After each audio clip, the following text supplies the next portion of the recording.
प्रेरणादायक हिंदी कहानियां। एक गांव में धनीराम नाम का एक जमींदार रहता था। उसका एक लड़का था जिसका नाम राजू था।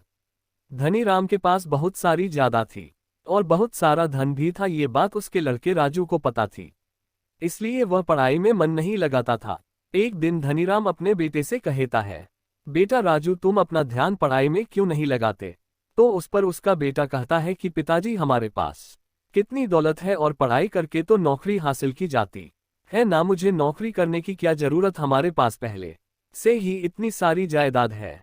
ये बात सुनकर धनीराम कहते हैं, बेटा, नौकरी के लिए पढ़ाई नहीं की जाती, बल्कि पढ़ाई तो ज्ञान हासिल करने के लिए की जाती है और बुद्धिमान बनने के लिए की जाती है, ताकि हम उस बुद्धिमानी से अपने जीवन में और तरक्की कर सकें।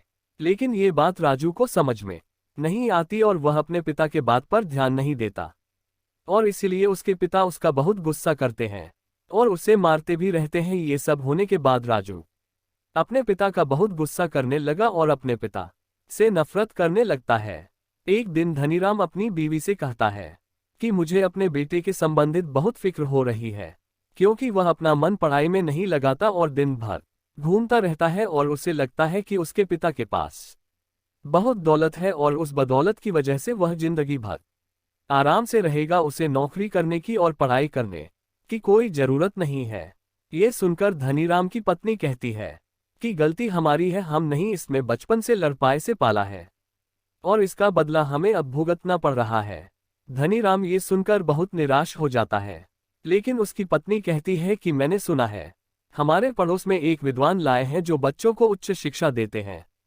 हमें चाहिए कि हम राजू को भी उन विद्वान के पास भेजें, ताकि वहां पर उच्च शिक्षा प्राप्त करें और जिंदगी में कुछ बड़ा करें। ये सुनकर धनीराम कहता है, ठीक है, कल शुभम राजू को उस विद्वान के पास छोड़कर आ जाएंगे। और उसकी माँ राजू से कहती है कि तुम्हें कल उस विद्वान के पास जाना है, क्योंकि हमने ये तय किया है कि तुम उसके पास जाकर उच्च शिक्षा हासिल करोगे। ये सुनकर राजू खुश हो जाता है, क्योंकि वह उसके पिता से दूर जाना चाहता था और अपने घर से भी।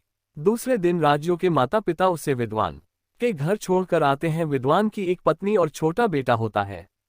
जैसे ही विद्वान को पता चलता है कि जमींदार का बेटा उसके पास शिक्षा हासिल करने के लिए आ रहा है, तो वह अपनी पत्नी से भी यह बात कहता है और उसके पत्नी कहती है कि हमारा बेटा भी अब बड़ा हो रहा है, उसे भी आपकी शिक्षा की जरूरत है।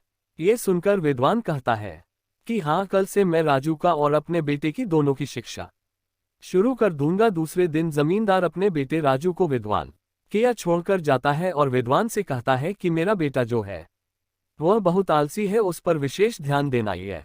सुनकर विद्वान कहते हैं कि हाँ, आप निश्चित है, मैं आपके बेटे को बुद्धिमान और जिम्मेदार बना दूंगा। राजू अपनी शिक्षा पर बिल्कुल ध्यान नहीं देता। इससे भी दुआ बहुत नाराज हो जाते हैं और उसे हर वक्त आते रहते हैं। राजू को ये बात पसंद नहीं आती कि विद्वान उसे हर बैठे रहते हैं। एक बार विद्वान और उसकी बीवी शादी में कहीं बाहर जा रही होती है और विद्वान राजू से कहते हैं कि मेरे छोटे बेटे को मैं तुम्हारे पास छोड़कर जा रहा हूं, तुम इसका ध्यान रखना और अपनी आज की पूरी पढ़ाई पूरी करे। इसका ध्यान रखना, नहीं तो ये पढ़ाई के बजाय खेलकूद में न लग जाए। राजू उस लड़के को समझाता है क्यों खेलकूद ना करे, बल्कि पहले पढ़ाई करे फिर खुद करे, लेकिन वह लड़का मानने को तैयार ही नहीं होता और अपने खेलकूद में लगा रहता है। गुस्से में आकर राजू उस लड़के को जोर से थप्पड़ मार देता है। थप्पड़ खाने के बाद लड़का चुपचाप पढ़ाई करने लगता है, लेकिन थप्पड़ की वजह से उसका गाल पूरा लाल हो जाता है। जब विद्वान और उसकी पत्नी घर आती है, तो उसका लड़का कहता है कि मुझे राजू ने थप्पड़ मारा और मेरा पूरा गाल सूज गया। ये सुनकर उसकी पत्नी बहुत बड़ा जाती है और उससे कहती है कि तुमने क्या किया?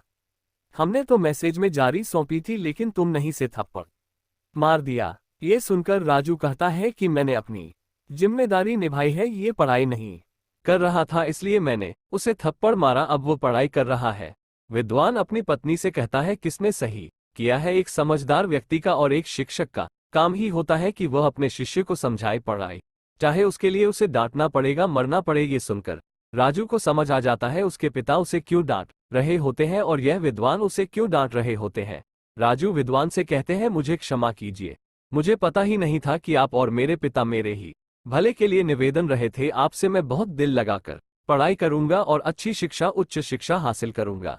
उस दिन के बाद वह मन लगाकर अपनी शिक्षा पर ध्यान देता है और अपनी शिक्षा पूरी होने के बाद अपने गांव वापस जाता है और अपने पिता के कारोबार संभालता है और एक जिम्मेदार व्यक्ति बन जाता है।